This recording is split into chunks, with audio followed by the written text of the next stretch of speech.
on va démarrer avec un sujet qui, j'espère, ne vous endormira pas, la fiscalité. Comme accélérateur des transitions écologiques et sociales. Je suis Emery Jacquilla, je suis entrepreneur, j'ai relancé la CAMIF, je dirige et j'ai cofondé également la communauté des entreprises à mission et je fais partie de ce collectif Nous sommes demain qui porte la conviction que l'entreprise est probablement le plus puissant levier de transformation de la société qu'on ait à disposition et que ce nouveau modèle d'entreprise contributive, d'entreprise qui se détermine une mission et une utilité pour la société, c'est la façon de mettre en place une économie plus soutenable, une économie nouvelle et possible. Pourquoi j'ai été choisi pour animer cette conférence sur la fiscalité ? Parce que je ne suis pas fiscaliste et que j'ai fait par contre il y a 4 ans un plaidoyer pour la TVA responsable qui n'a jamais abouti. Mais comme je suis persévérant, nous allons en reparler aujourd'hui. Est-ce que ce sujet est important au fond et est-ce qu'il est urgent ? On va se remettre 3 millions d'années en arrière. Il y avait 65 000 australopithèques africanus il y a 3 millions d'années. C'est-à-dire à peu près la population de Niort répartie sur toute la Terre.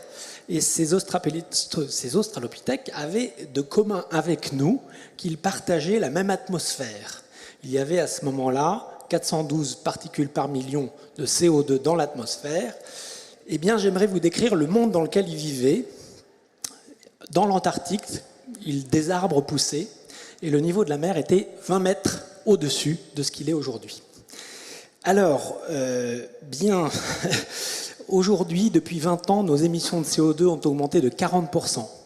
Si on veut éviter les scénarios catastrophes, dans les 10 prochaines années, il va falloir diviser par 2 nos émissions de CO2. Moi, j'ai été un peu surpris que, en fait, un virus, la Covid-19, fasse plus que 25 COP. Puisque cette année, nous avons baissé de 8% nos émissions de gaz à effet de serre grâce à ce virus, et c'est-à-dire nous a mis sur ce bon chemin. Mais est-ce qu'il n'y a pas mieux qu'un virus pour nous transformer, pour changer l'économie et nous adapter à ce nouvel environnement ? Moi, je fais le pari de l'amour, je fais le pari que ça n'est pas la peur qui doit guider notre évolution et notre transformation, mais c'est celle de l'envie profonde de réconcilier l'économie, le social et l'environnemental. Je pense que c'est possible et pour l'amour, il faut tout tenter, y compris la fiscalité. Voilà mon introduction.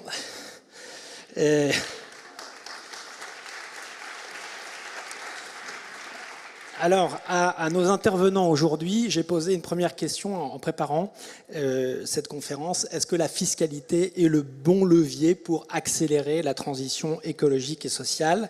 Et je dois vous dire que j'ai eu une réponse unanime de chacun d'entre eux. Mais je vais commencer par toi, Sébastien, qui est président fondateur de Veja, donc Monsieur Basket responsable. Il y a pas mal de représentants sur scène qui ont ces baskets. Tu veux peut-être nous faire un petit préambule, parce que pour toi, la fiscalité, c'est bien, mais c'est la fiscalité pour tous.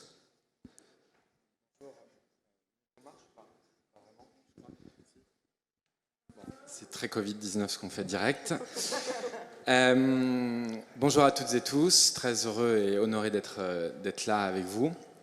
Je ne suis pas président de Veja parce qu'on est 2 cofondateurs et 2 co-gérants parce que Veja est une SARL qu'on a cofondée il y a 15 ans avec mon meilleur copain qui s'appelle Guilain et qui est devenue une entreprise, qui est devenue une grande PME de plus de 200 personnes au fil des années.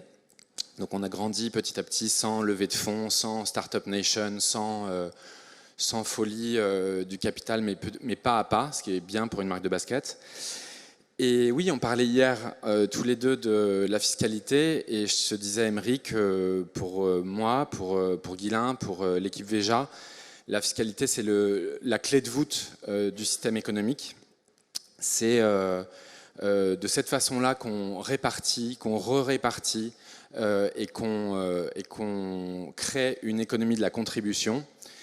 Et pour nous, qui sommes d'abord économistes et financiers, en fait, c'est une des raisons pour lesquelles on a monté Veja il y a 15 ans, c'est que cette économie ne va pas bien du tout. Cette répartition est complètement abîmée et vrillée, on le voit dans le monde entier, que les paradis fiscaux ne sont pas quelque chose de lointain ou d'invisible, mais sont partout dans les grandes entreprises françaises, dans les grandes entreprises américaines, dans les grandes entreprises asiatiques, partout, et utilisées non-stop, que cette fiscalité est inégale et injuste dans le sens où, Madame la Ministre me corrigera, même si elle n'est pas là depuis longtemps, je crois que le CAC 40, c'est entre 4 et 8% d'IS, d'impôt sur les sociétés, d'impôt sur le bénéfice, tandis qu'il est d'environ 30% pour les PME. Il y a des injustices criantes aujourd'hui,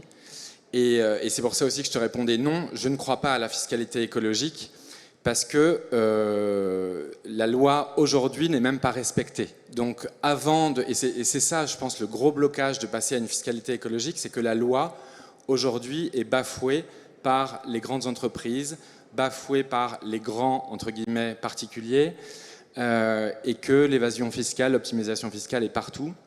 Les banques françaises ont des centaines de filiales dans les paradis fiscaux.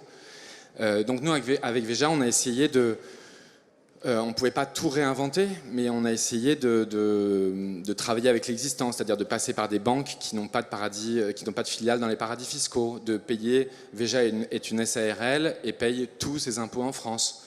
On essaie de faire au mieux, et je pense que le Covid dont tu parlais a été une grande claque pour beaucoup d'entre nous et pour beaucoup de gens qui ne payent pas forcément bien leurs impôts, parce qu'on s'est rendu compte que payer les impôts, ça sert aux hôpitaux, que ça sert aux pompiers, que ça sert aux policiers, que ça sert à l'intérêt général, et que oui, pour nous, le capitalisme a un peu bafoué l'intérêt général, et on en parle en tant que chef d'entreprise, et que cette fiscalité, ça serait pour moi la première chose à changer, ou en tout cas de faire respecter la loi et de l'appliquer pour tout le monde. Par exemple, je sais, pour l'actualité brûlante, que les joueurs du PSG, par exemple, ne payent pas du tout, alors qu'ils sont payés 10 millions, 20 millions, 30 millions d'euros par an, ils ne payent pas du tout l'impôt sur le revenu comme tout le monde. Ils ont des tarifs négociés, etc.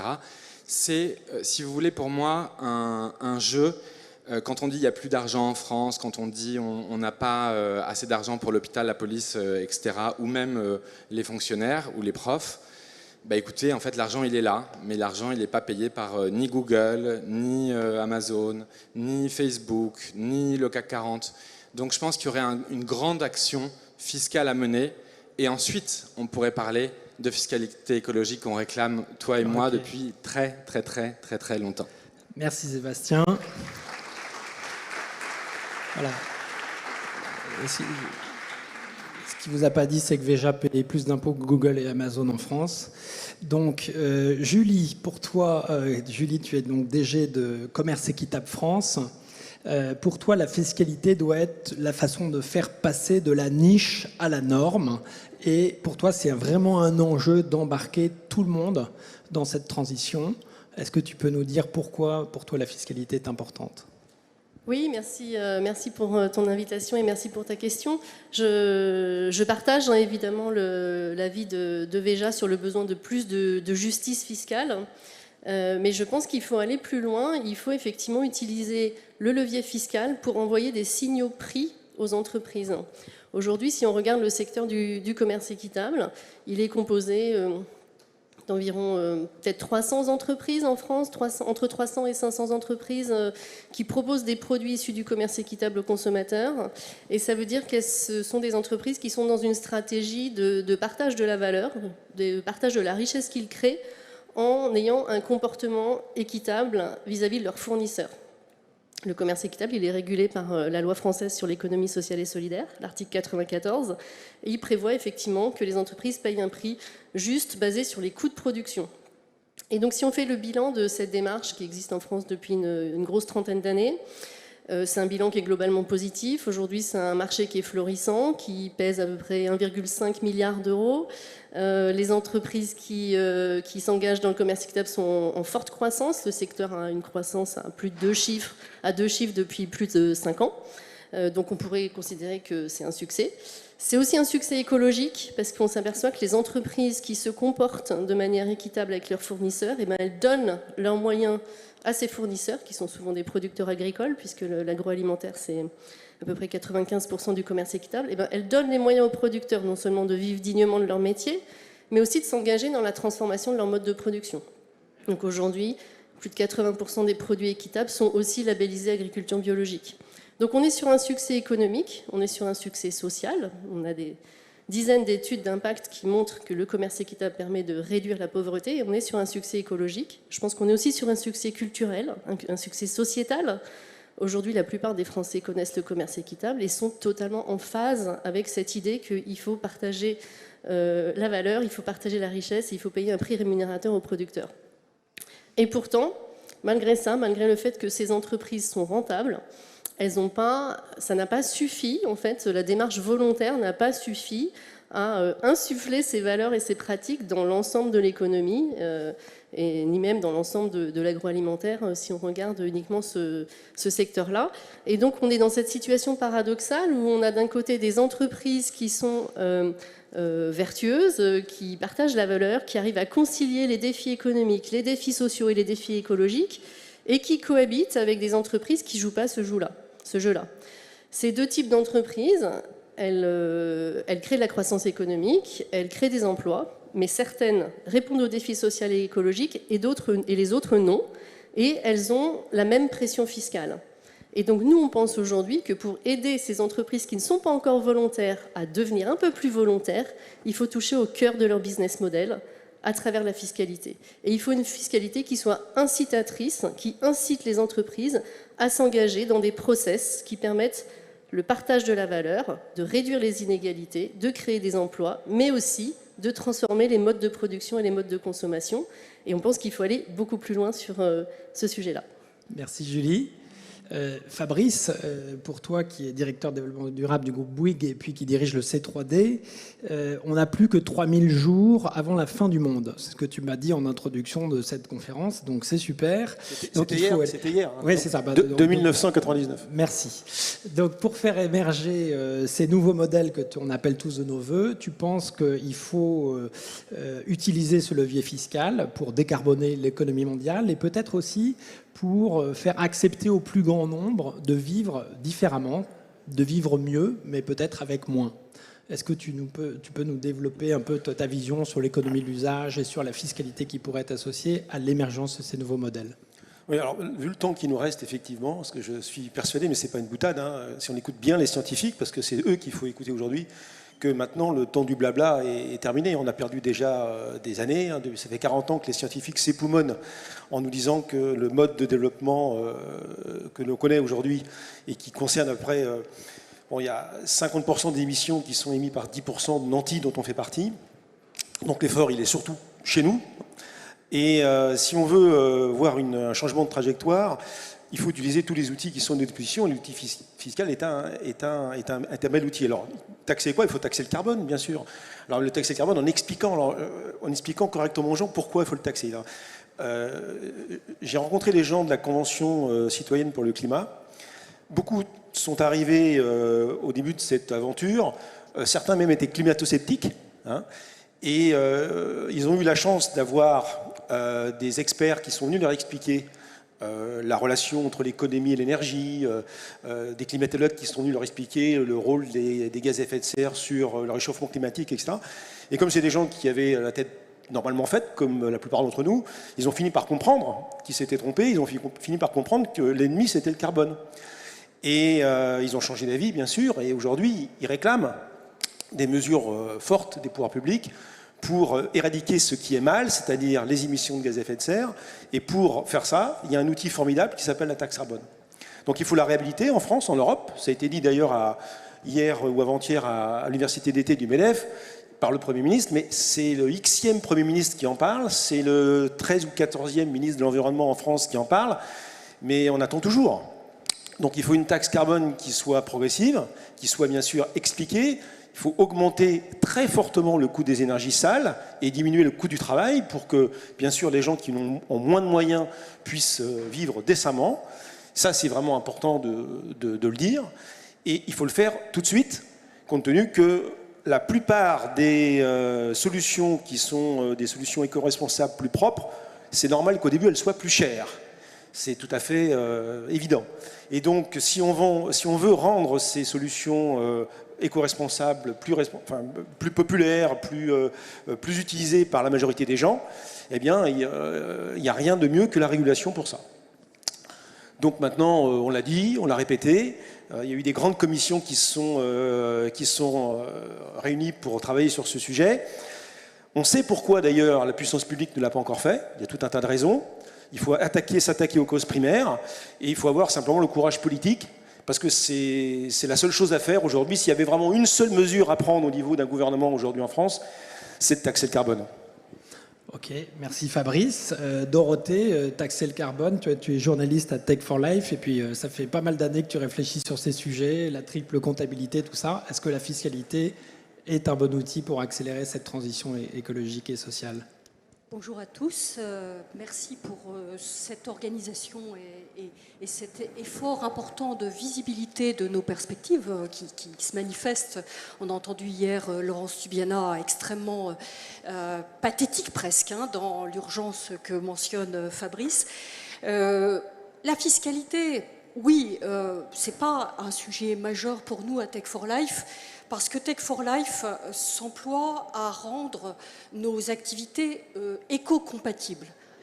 Aurélien Barraud, hier, a dit « tout n'est pas compatible avec tout ». Il a donné plusieurs exemples.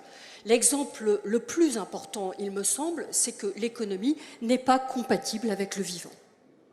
L'économie actuelle organise, en fait, un aveuglement. Et pour nous, si la fiscalité est un levier extrêmement important, et il faut y aller, je crois que Romain Ferrari a fait d'énormes efforts avec la Fondation 2020 pendant des années aussi. Donc, beaucoup d'outils sont là, mais si vous voulez, l'image qui me vient, c'est celle d'un bateau troué parce que l'économie malade, et on essaye d'écoper, et on écope avec des outils qui sont de la fiscalité ou des choses comme cela. Alors, c'est extrêmement pathétique, encore une fois, ça va être mon leitmotiv, parce qu'il nous faut regarder où nous voulons aller et qu'est-ce que nous voulons encourager. Et Julie a été très claire en disant l'argumentaire de pourquoi la fiscalité, pour encourager, discriminer des économies différentes, des perspectives, des raisons d'être différentes, eh bien c'est cela qu'on ne peut plus faire autrement. Et pour nous, à Tech for Life, et sans qu'on ait vraiment choisi, mais c'est, je dirais, notre histoire de connexion à la bioéconomie qui nous y a menés, et notamment le lien avec Alexandre Rambaud qui dirige la chaire sur la comptabilité écologique, eh bien notre cœur de travail aujourd'hui, c'est la comptabilité écologique. Parce que c'est vraiment l'ADN d'une entreprise, c'est la traduction monétaire de l'activité et que nous constatons que la comptabilité actuelle est aveugle à des capitaux absolument nécessaires à la production que sont les capitaux naturels et humains. Donc cela, je crois que tout le monde en convient, nous en sommes ici. Maintenant, que faisons-nous ? Nous essayons, donc, nous avons fait un tribunal pour les générations futures à ce sujet il y a juste un an avec Jacques Richard qui a été accusé de faire exploser le système. Et nous avons débouché sur une alliance Compta Régénération 2020 qui implique aujourd'hui une quarantaine d'acteurs, donc 7 collèges différents. On ne travaille pas du tout uniquement avec les entreprises parce que Tech for Life fabrique des communautés apprenantes, parce que la comptabilité est une affaire politique. Et cette alliance qui comprend donc une dizaine d'entreprises importantes, Danone, Veolia, Crédit Coopératif, la Maïf, la Poste, etc., eh bien, permet de s'exercer, de s'avancer, de pousser l'expérimentation, de tracer des voies, de voir ce qui est pertinent, de manière pragmatique. Et il faut nous mettre ensemble, entre parties prenantes, avec les corps organisés, pour véritablement travailler sur la chose publique, puisque ces biens communs que nous avons doivent pouvoir être préservés. Aurélien Barraud a parlé de l'habitabilité de la Terre. Dans ton introduction, quand tu parles de l'atmosphère, et Bruno Latour insiste là-dessus, c'est une fabrique d'une communauté de vivants qui a permis de faire monter l'oxygène, de faire descendre le CO2. C'est donc le fruit d'une histoire. Et donc, vous avez vu que Jean Covici a indiqué que si nous arrêtions aujourd'hui de produire du CO2, on mettrait 10 000 ans à revenir au niveau de 1750. Donc vous voyez la gravité du constat qui ne nous empêche pas de voir l'avenir de manière optimiste parce que la reconfiguration de l'économie, la relance, doit se faire au prisme du régime de transition écologique. Nous n'avons plus le choix et c'est enthousiasmant. C'est-à-dire que ça n'est pas du moins, c'est du autrement. Donc voilà, il y a beaucoup d'acteurs, il y a des dynamiques extrêmement fortes et ce que permet la fiscalité, pour revenir sur ce sujet-là, c'est d'encourager des dynamiques. Mais peut-être le point majeur va être de s'entendre sur les indicateurs de ce qu'on encourage. Mais ça, c'est une affaire de vie politique commune à l'échelle de la France, mais de l'Europe et au niveau international. Merci Dorothée. Alors, on va passer un peu dans le concret maintenant. Quand je vous ai demandé à chacun de citer une bonne mesure fiscale engagée par l'État français depuis toujours sur la transition écologique et sociale, en fait, j'ai une réponse là aussi assez unanime. Zéro, aucune. Vous avez dit aucune mesure fiscale, sauf peut-être du côté de nos amis suédois sur les vélos, sur les véhicules électriques, ou chez les Allemands, les consignes sur les canettes de bière. Bon, mais aujourd'hui, on n'en est plus là. Par contre, Olivia, nous avons une bonne nouvelle, c'est que le collectif Nous sommes demain a planché sur la question et vous propose aujourd'hui 3 mesures à inclure dans le plan de relance. J'ai compris qu'aujourd'hui, vous aviez demandé à Bruno Le Maire de ne pas sortir son plan de relance cette semaine pour justement pouvoir intégrer ces suggestions de l'Université de l'économie de demain à votre plan de relance. Donc merci. Je vais vous les présenter. Il y en a 3. 3 propositions. La première, c'est d'instaurer un bonus-malus social et écologique qui serait assis sur des critères transparents et applicables à toutes les entreprises dans tous les secteurs. La deuxième mesure serait de mettre en place un crédit d'impôt, innovation et transition sociale et écologique. Et la troisième mesure serait de rendre accessibles les produits socialement et écologiquement responsables en réduisant la TVA. Alors, Olivia Grégoire, vous êtes la ministre de tutelle de Bruno Le Maire? Non, pas tout à fait. La secrétaire d'État à l'économie sociale, solidaire et responsable. Et je vous propose d'écouter d'abord les témoignages de Julie et de Dorothée qui vont essayer de vous défendre ces 2 premières mesures pour ensuite réagir à ce qui a été dit et réagir avec peut-être les mesures que vous avez en tête dans le plan de relance. Julie, et peut-être sur...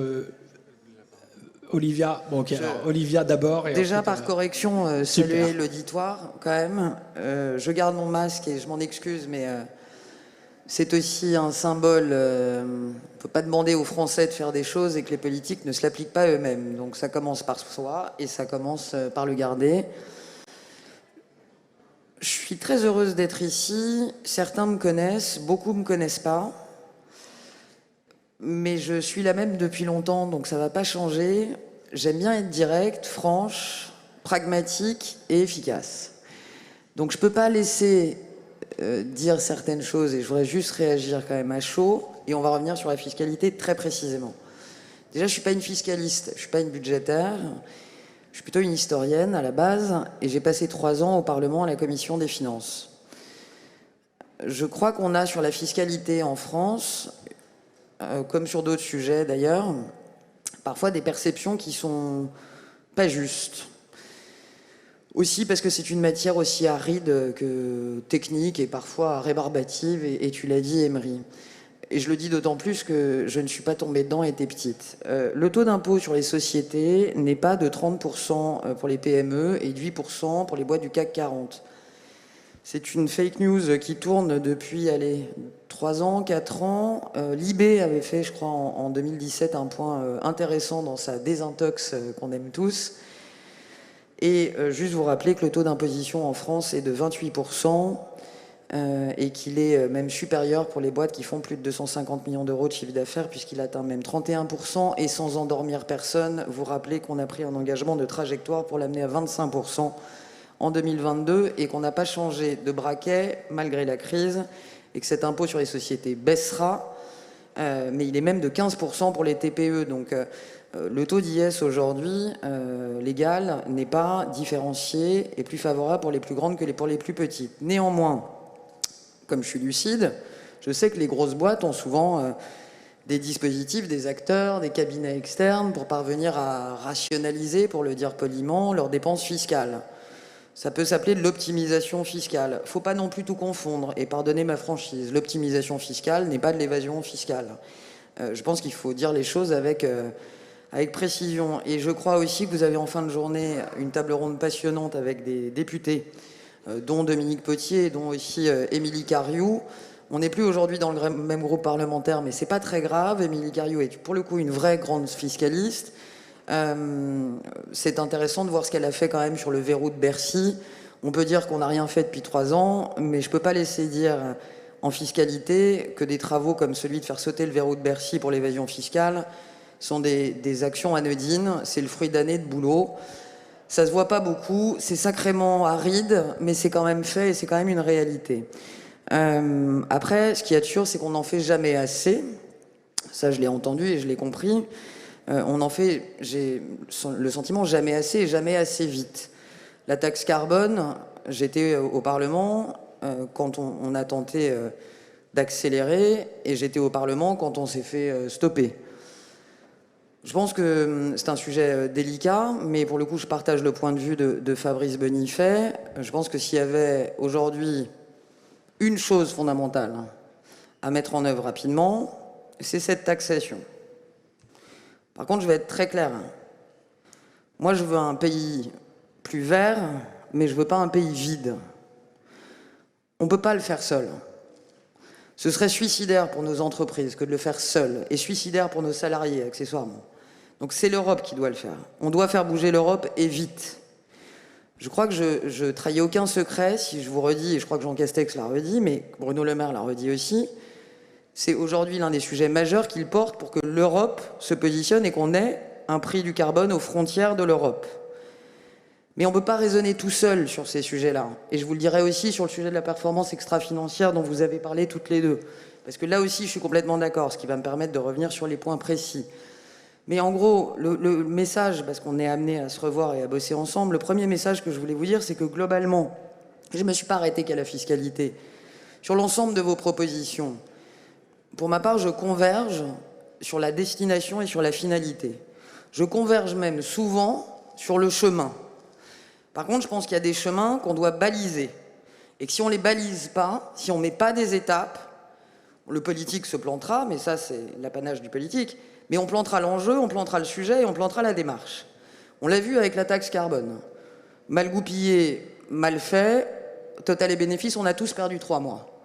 Pour moi, c'est un exemple très fort de ce qu'il ne faut plus qu'on fasse et de ce qu'on ne peut plus faire en matière de méthode. Donc, la destination et le chemin, et ce n'est pas une façon de ne pas répondre, on va reprendre 5, 6, 7 et 11. Je vais vous dire là où je suis d'accord, là où je ne suis pas d'accord, et les étapes, à mon avis, qu'il faut qu'on fasse ensemble. Je peux le faire tout de suite si tu veux. Sébastien, tu veux dire Juste, le micro ne marche toujours pas, c'est moi. Non, je voulais juste vous répondre, Madame la Ministre, parce que je ne me fais pas souvent attaquer ni dire que je dis des fake news. Donc, pour être un peu plus poli, donc juste pour rectifier, parce que le taux d'IS sur les sociétés en France, c'est 28% jusqu'à 500 000 euros de bénéfices et 31% par la suite. C'est pas ce que vous avez dit, mais c'est pas grave. Ça fait un mois, vous êtes nouvelle. Non, monsieur, pardon, désolé. Non, vous avez dit 28%. Vous avez dit 28%. Le taux d'IS est de 28%. C'est sur les 500 000 premiers euros. Oui, après ensuite, c'est 31%. Ensuite, c'est 31%. C'est exactement ce que j'ai dit sur les boîtes de plus de 250. Non, mais je sors de la commission. D'accord. Et du coup, j'ai une question. Donc pour vous, qui connaissez bien le CAC 40, etc., pour vous les sociétés du CAC 40, parce que vous avez éludé complètement les GAFA, mais ne parlons pas des GAFA parce que c'est vraiment impossible d'en parler. Pour vous, le CAC 40, c'est combien le taux d'imposition des sociétés du CAC 40, pour être précis et pour éviter les fake news? Bah, écoutez, moi je veux bien qu'on joue à un questionnaire fiscal, je suis pas sûr que ce soit l'objet, et pardonnez-moi, c'était pas du tout agressif à votre endroit. Ce que je veux juste dire, c'est que... Non, moi non plus. Non, mais quand vous dites 30% les grandes boîtes, 8% les PME... Ah, oui, pardon. C'est pas le cas aujourd'hui. C'est pas vrai. Aujourd'hui, c'est quoi le cas alors aujourd'hui? Bah, le cas aujourd'hui, c'est que les entreprises payent 28% de taux d'imposition et les entreprises au-delà de 250 millions d'euros de chiffre d'affaires, au-delà de la tranche de 500 000 euros, 31% de taux d'imposition. Vous m'autoriserez, si ça vous intéresse, à ce qu'on dépasse ce sujet fiscal. Et j'ai aucun tabou sur les GAFA, donc on peut en parler. Et pardonnez-moi si je n'ai pas répondu. Les GAFA, on a porté une taxe, on la porte à l'OCDE, et on va la porter en Europe. Et c'est un sujet tabou pour peut-être d'autres gens, mais pas moi. Et je pense que là, pour le coup, on est complètement d'accord. Et on a essayé, et je pense que, après je ne vais pas parler au nom de Bruno Le Maire, mais je pense que la détermination, elle est totale là-dessus. On a essayé de le faire en France, on s'est fait un peu critiquer, parce que pour qu'elle vole, il faut qu'elle soit portée au plan européen. Il a même été dit par Bruno Le Maire qu'il allait peut-être falloir remettre en question, à ce sujet précis, la règle de l'unanimité pour pouvoir y parvenir, au même titre que sur la taxe carbone. Ce n'est pas des phrases anodines. C'est-à-dire qu'on est prêt à pousser un changement de façon de faire en Europe pour parvenir à poser cette taxe GAFA et à poser cette taxe carbone aux frontières. Bon, ça c'est de bonnes choses. Donc maintenant, Olivia, est-ce que vous voulez réagir sur les propositions, le bonus-malus social et écologique qui serait assis sur des critères transparents, applicables à toutes les entreprises? Est-ce que ça vous paraît une bonne solution? Et est-ce que vous le défendez? Alors, je pense que c'est une solution plus que bonne. Je pense que ça devient indispensable. Ce qui m'intéresse en vrai le plus dans cette proposition, c'est la deuxième partie. Et pour être très pragmatique, c'est comment fait-on pour ensemble, assez rapidement et de façon multipartite, on arrive ensemble à poser des critères transparents qui permettent aussi la certification, l'évaluation des pratiques. Parce qu'on sait très bien qu'il y a aussi les vertueux et ceux qui se cachent derrière des pratiques moins vertueuses. Sur ce sujet des critères, je pense qu'il faudrait qu'on avance assez vite. Je vais vous recevoir et j'ai des propositions à vous faire là-dessus. Si ça atterrit, que ça atterrit sur un bonus malus social et écologique, me convient. Excellent. Bah, c'est une bonne nouvelle parce que la transparence, c'est vraiment un sujet clé. Et on a travaillé avec le collectif Nous sommes demain sur un impact score, sur voilà, je crois qu'il faut qu'on s'entende sur le socle, effectivement, sur lequel on pourra asseoir après des mesures fiscales. Sur la mise en place d'un crédit d'impôt, innovation et transition sociale et écologique, Julie, tu veux peut-être dire un mot, Julie, avant que Olivia puisse réagir, sur finalement le coût d'une démarche volontaire et le bénéfice. Oui, absolument. Oups, ça marche pas. Ça va marcher. Ça va marcher? Ouais. Essaye. Ok. La régie? Oui, ok, merci. Oui, je pense que c'est intéressant de regarder les trajectoires des entreprises qui sont pleinement engagées dans la transition écologique et sociale, écologique et solidaire, et de regarder ce que ça produit sur ces entreprises et aussi sur la société. Et ce qu'on voit, c'est que il est possible de concilier des objectifs économiques, écologiques et sociaux, mais souvent, il n'est pas possible de les optimiser, les trois à la fois. Il y a des choix à faire, et c'est là où la triple comptabilité est absolument indispensable pour pouvoir faire ces choix, pour pouvoir les piloter. Et ce qui est très intéressant dans les démarches que nous portons dans le collectif Nous sommes demain, c'est qu'on a un panel d'innovation sociale et d'entrepreneurs qui, depuis des années, testent des modèles, mettent en place des référentiels, mettent en place des bonnes pratiques, mesurent des impacts, les font certifier. Donc il y a une foison de méthodologies qu'il faut effectivement probablement aujourd'hui arriver à mieux connaître du côté des pouvoirs publics pour pouvoir mieux les valoriser et identifier ce qui peut faire vraiment levier de changement.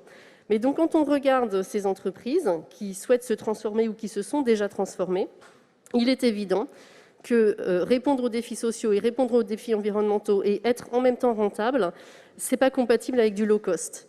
Ce sont souvent des démarches qui coûtent plus cher. Et forcément, ça se retrouve d'une manière ou d'une autre dans le coût du produit in fine auprès des consommateurs. Quand on fait des allégations sociales, des allégations environnementales, il faut pouvoir le prouver. Donc souvent, il faut une certification. Il faut payer des auditeurs qui vont venir vérifier nos pratiques. Ben, ça aussi, ça se retrouve dans le coût du produit. Et puis, il faut de la traçabilité, parce qu'il faut que ces allégations, elles soient conformes d'un bout à l'autre de la chaîne. Et tout ça, ça se retrouve aussi, in fine, en bout de course sur le prix du produit. Donc on est dans une situation où ces secteurs sont plutôt en croissance, malgré tous ces handicaps en termes de coûts, mais ne sont absolument pas soutenus. Nous, dans notre secteur, dans le commerce équitable, il n'y a aucune politique publique favorable au développement du commerce équitable. Il y a un plan de soutien au commerce équitable qui a été annoncé il y a 3 ans, qui a été inscrit dans diverses stratégies ministérielles. Il n'existe toujours pas. Et les entreprises aujourd'hui que les labels de commerce équitable vont voir pour les inciter à changer de modèle, à passer en équitable, elles disent ben non, mais c'est trop cher. Le coût de la transition écologique, le coût de la transition sociale, il n'est pas toujours accessible aux entreprises. Donc quand on parle d'un crédit d'impôt transition écologique et sociale, c'est ça, c'est aider les entreprises qui vont investir dans le changement à passer le cap pour que ces entreprises soient sur un pied d'égalité entre celles qui répondent au triple défi économique, écologique et environnemental et inciter les autres à répondre à ces défis aussi.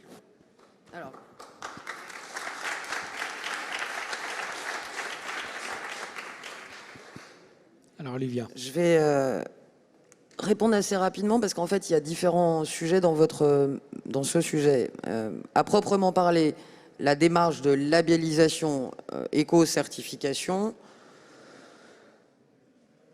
je dis peut-être une erreur, donc n'hésitez pas à me reprendre. C'est une démarche qui est plutôt en aval et qui n'est pas la plus coûteuse dans le processus de création d'un bien ou d'un produit socialement, écologiquement responsable. Moi, j'ai le sentiment, et ça n'est peut-être qu'une fausse impression, j'ai le sentiment que c'est tout l'amont, la recherche de fournisseurs, la recherche de matières, la distribution, l'approvisionnement, etc., qui est beaucoup plus coûteux. Je me demande, et comme pour le coup, je suis beaucoup moins calé que sur les sujets de fiscalité et que je ne suis pas entrepreneuse, ça m'intéresserait de savoir, typiquement sur les baskets Veja, je voudrais savoir, vous... J'ai pas d'idée sur la proportion, mais j'ai le sentiment que c'est très en amont, que ça coûte très cher en matière d'investissement. Est-ce que, par exemple, vous avez une partie des dépenses qui peut être imputée sur du CIR, dans le cadre de recherche et d'innovation par rapport à votre activité, ou pas? On ne le fait pas... le micro... Ouais, ça marche. On ne le fait pas beaucoup pour des raisons de temps, plutôt que de... Et puis aussi, on est assez libre et on aime bien rester assez indépendant d'un point de vue étatique. On fait tout au Brésil. On a été éligible et on est éligible sur plein de choses. On l'a fait sur, je crois, en 2013, quand on a beaucoup, 2012, pardon, quand on a beaucoup investi sur les teintures naturelles. C'était un gros projet qui pouvait être partagé en plus avec d'autres entreprises françaises. Mais on ne cherche pas forcément, nous, ces choses-là. Après, il y a plein d'entreprises industrielles en France qui seraient, je pense, beaucoup plus intéressées et, par ces mécanismes-là.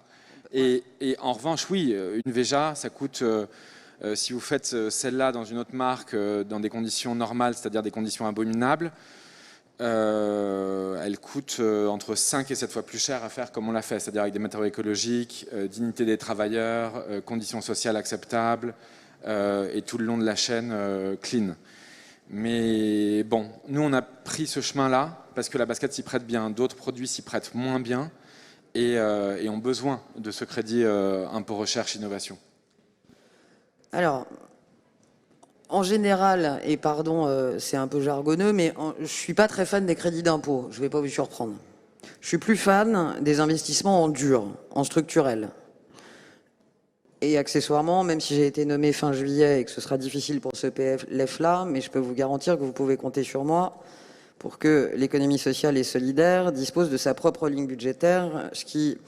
en 2021, me semblerait être important. Ça paraît anodin et du gadget, c'est loin de l'être. Et accessoirement, on en reparlera. Mais moi, ce que je comprends, pour être très pragmatique, c'est comment fait-on pour que des produits éco-socialement responsables arrivent en bout de chaîne en évitant 30% plus cher en prix d'achat pour le consommateur, basiquement.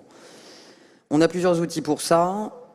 Je pense qu'il y a peut-être un élargissement, une amélioration, une adaptation peut-être du CIR à proposer, à réfléchir, spécifiquement pour le secteur de la transition écologique et sociale. Et ça me permet d'aller directement, et sans tabou, mais ça, c'est pas nouveau, à la question 7. S'il fallait choisir entre 6 et 7, en général, parce que je suis pas sûr qu'on puisse faire les deux, je suis plus favorable au 6 qu'au 7. La TVA, et on en reparlera. D'abord, c'est pareil, redire quand même que la France, en matière de TVA et de taux moyen de TVA en Europe, on n'a pas à rougir. On a un taux qui est plutôt assez faible. Je sais que les Allemands ont pris des mesures récentes post-Covid, mais je rappelle juste que les Allemands ont pris des mesures de baisse de TVA pour converger vers le taux de TVA réduit français, aux alentours de 5%. Donc, ils se rapprochent de nous. Donc, je ne pense pas que ce soit le bon vecteur. Et je ne pense pas, à l'aune de certaines expériences passées, que ce soit le vecteur qui permet au consommateur final de bénéficier le plus clairement de la baisse de prix. On l'a vu dans d'autres secteurs par le passé. J'ajoute à ça que C'était pas pareil dans d'autres secteurs. Ouais. C'est-à-dire que l'hôtellerie-restauration, si c'est celui-là auquel vous faites allusion, ça existait. C'est-à-dire qu'il y avait beaucoup d'hôtels et de restos en France qui sont passés de 15... Non, ils avaient combien 12 ou 15 à 5,5. Et tandis que là, on parle d'un monde qui n'existe pas, un monde que vous pourriez contribuer à aider à inventer, c'est-à-dire des produits plus écologiques, des produits qui ont moins d'externalités négatives, et on parle encore d'intérêt général, que ce soit en amont de la chaîne ou en aval, termes recyclage, fin de vie, etc. Et là, je trouve que ça serait un incentive, pas pour les gens qui le font déjà, mais plutôt pour ceux qui n'en font pas, type un constructeur automobile qui ne fait pas de voiture électrique et qui pourrait avoir un incentive à en faire. C'est là où ça crée, comme vous le dites, j'aime bien votre expression de créer des chemins, et c'est là où ça crée un chemin et un appel d'air et un incentive pour qu'il y en ait plus, parce que les produits écologiques aujourd'hui, il y en a très peu. Alors, il y a Fabrice qui veut réagir et Dorothée sur cette mesure très controversée de la TVA responsable. Il n'y aura pas d'économie circulaire s'il n'y a pas de TVA différenciée. C'est une vue de l'esprit. Quand on écoute les économistes éduqués sur ces sujets, ils nous le disent tous. Nous, dans le bâtiment, par exemple, c'est aujourd'hui plus rentable d'acheter du neuf que de faire du réemploi. C'est juste inacceptable. On a moyen aujourd'hui, il y a des obligations de faire des diagnostics matières lorsqu'on fait la déconstruction d'un bâtiment, mais compte tenu du coût de main-d'œuvre pour la déconstruction et de ce qu'on récupère comme matière première secondaire qui peut être remis ensuite dans le circuit industriel au même coût de TVA que le neuf, c'est juste pas possible d'un point de vue compétitivité. Donc si on veut faire en sorte de rendre le réemploi rentable, il faut une TVA différenciée. Et là, c'est créateur d'emplois, c'est hyper inclusif, ça ne se délocalise pas. Les seuls perdants, c'est ceux qui fabriquent des éléments finis à l'extérieur de la France. C'est eux qui vont perdre. Bon, c'est dommage, mais enfin, c'est comme ça. Et de toute façon, ils seront taxés sur le carbone dans quelques temps. J'ai bien compris, Madame la Ministre. Il y aura une taxe carbone aux frontières européennes bientôt. Ça fait longtemps qu'on entend ça aussi. Et c'est pour ça que l'unanimité, il faut vraiment faire sauter ça. Parce que si on attend l'unanimité, les Polonais sont contre, etc. Donc on sait très bien qu'on va encore en prendre pour 5 ans. Je pense qu'il y a moyen de commencer la taxe carbone en France, comme ça avait été tenté, mais mal expliqué. Et vous l'avez dit, Madame la Ministre, il faut refaire la pédagogie. Mais si ça ne marche pas au niveau européen, il faut le faire en France tout de suite. Et cette TVA différenciée pour favoriser des réemplois, il faut le faire tout de suite. Dorothée.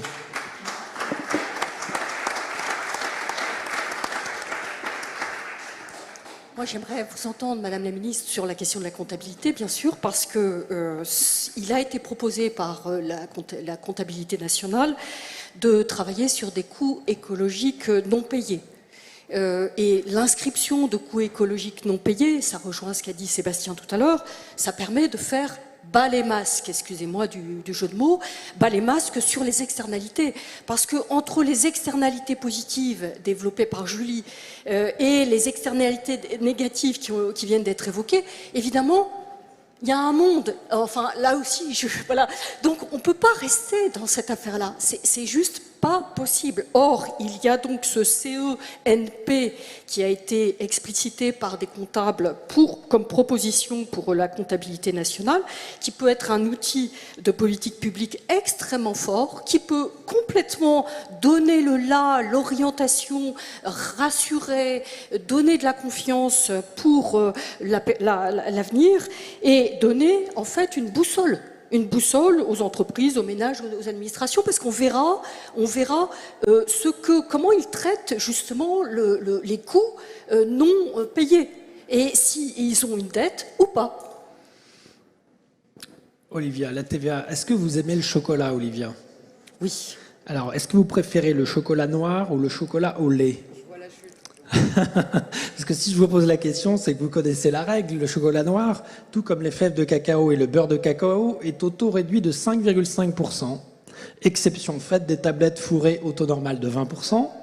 Et le chocolat au lait, lui, est soumis au taux normal. Mais le chocolat de ménage au lait, destiné à être fondu pour l'utiliser dans des pâtisseries, que la loi définit comme composé de 30% de matière sèche de cacao, est à 5,5%. Les bonbons au chocolat, qu'ils soient noirs, au lait ou blancs, sont eux taxés à 5,5%. Donc dans un pays qui est capable de faire une TVA réduite sur 10 morceaux de chocolat différents, qu'est-ce qui se passe? Pourquoi on ne met pas en place une TVA réduite sur le chocolat bio et équitable? Alors déjà la liste...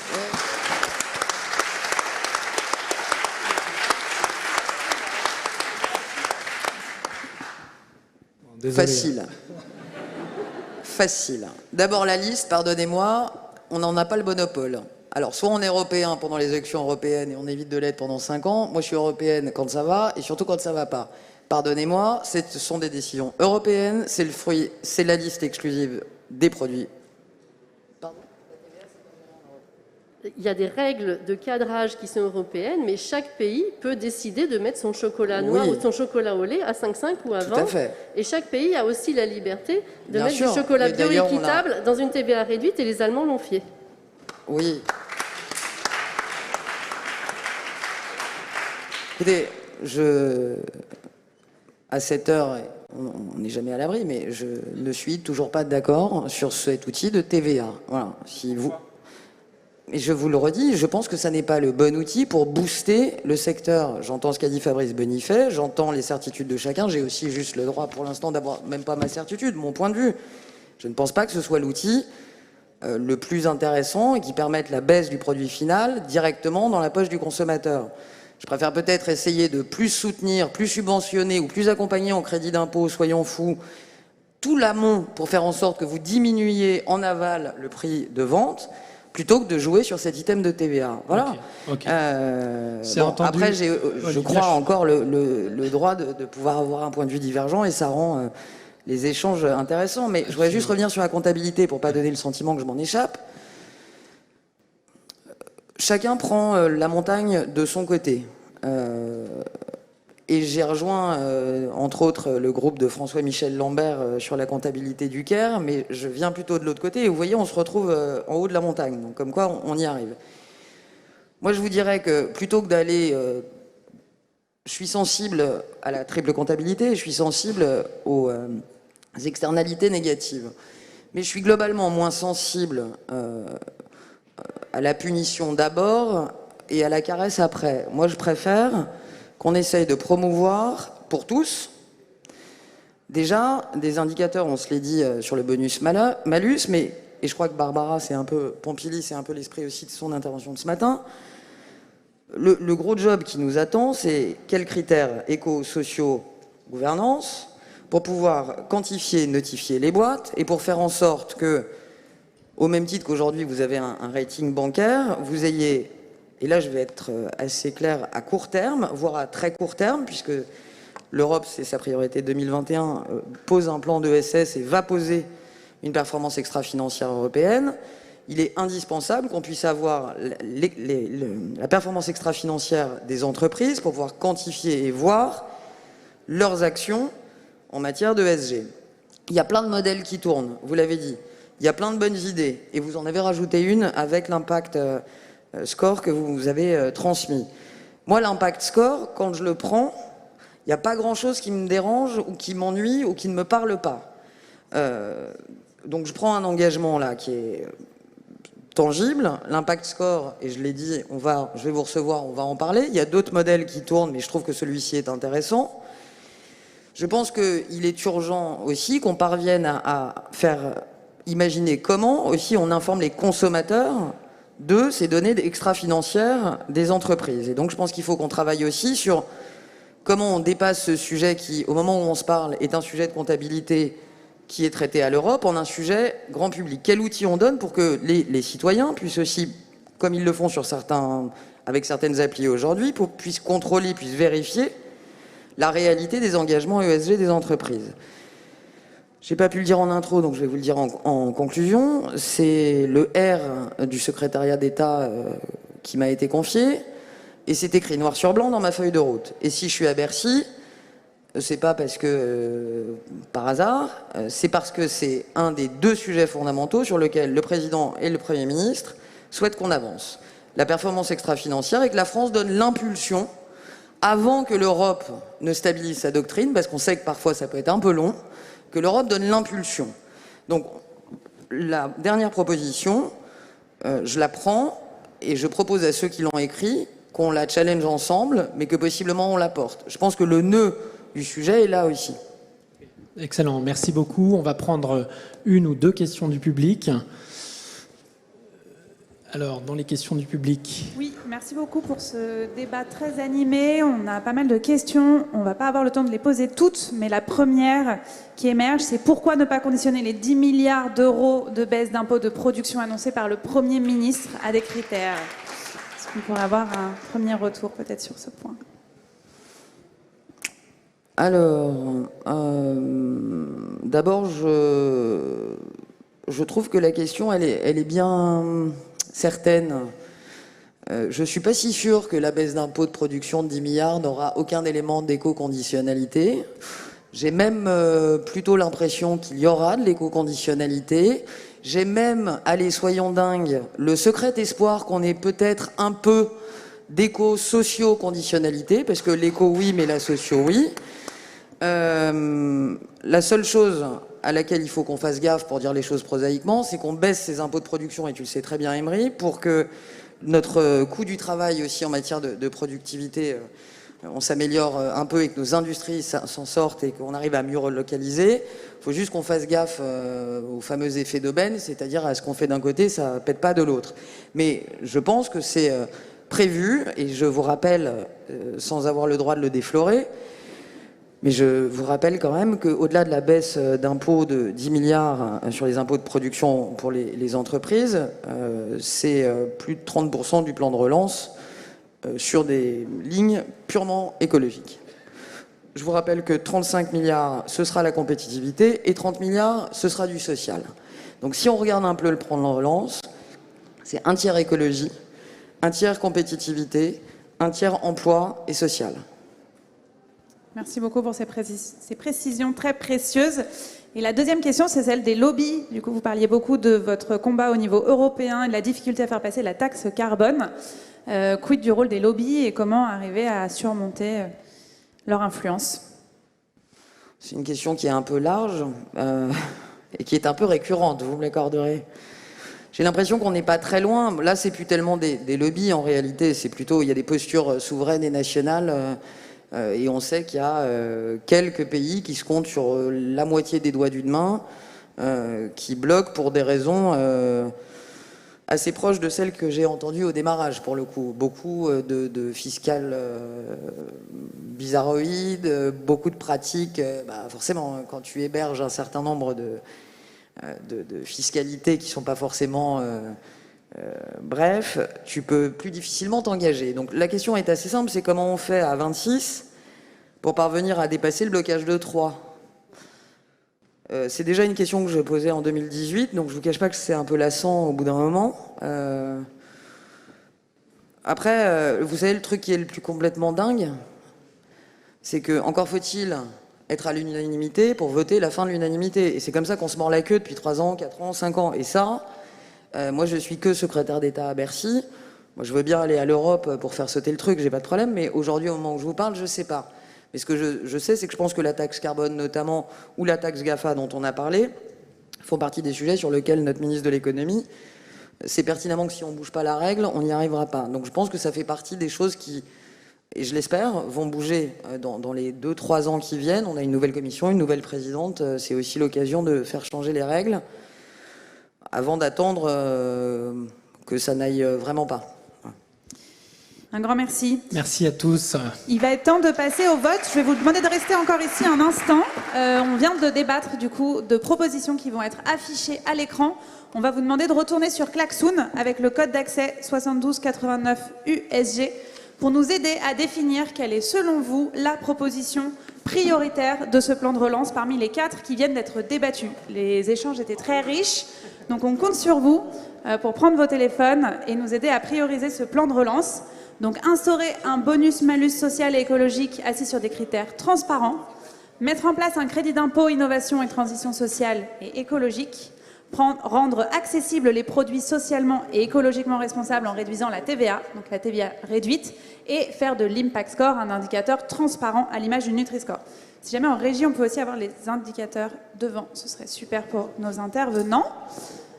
On vous laisse encore une dizaine de secondes pour faire ce choix et nous aider à prioriser.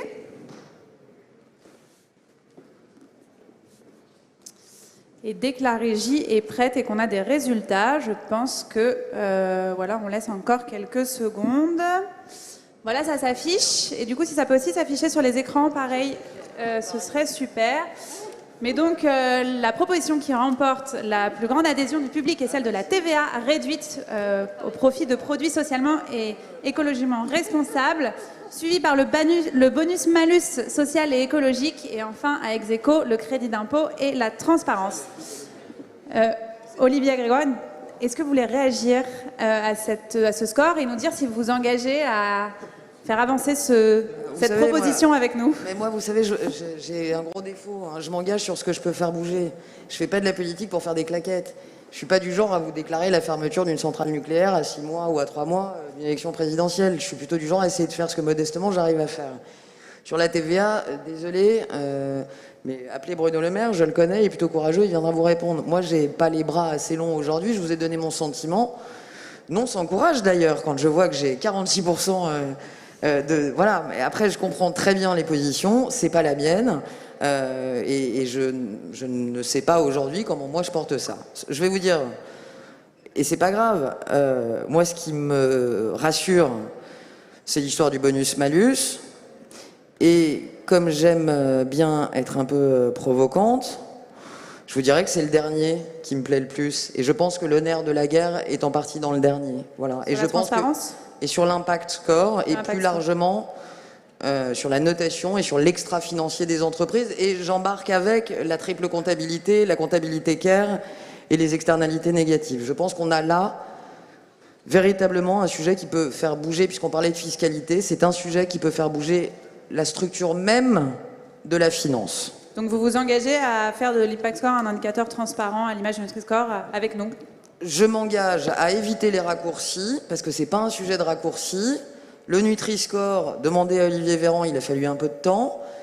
J'ai trop de respect pour l'environnemental, le social et le gouvernemental, pour vous dire qu'en 4 semaines, on va réussir à l'imposer à tous. Donc je voudrais qu'on se revoie, je voudrais qu'on l'évalue ensemble, je voudrais qu'on stabilise une liste sur laquelle on se met tous d'accord. Je voudrais qu'on embarque avec nous l'ensemble des acteurs, et non pas contre les acteurs, mais vous pouvez compter sur moi. Dans le peu de temps qui m'est imparti, ça va être une de mes priorités absolues. Un immense merci. On applaudit tous nos intervenants, s'il vous plaît. On vous remercie.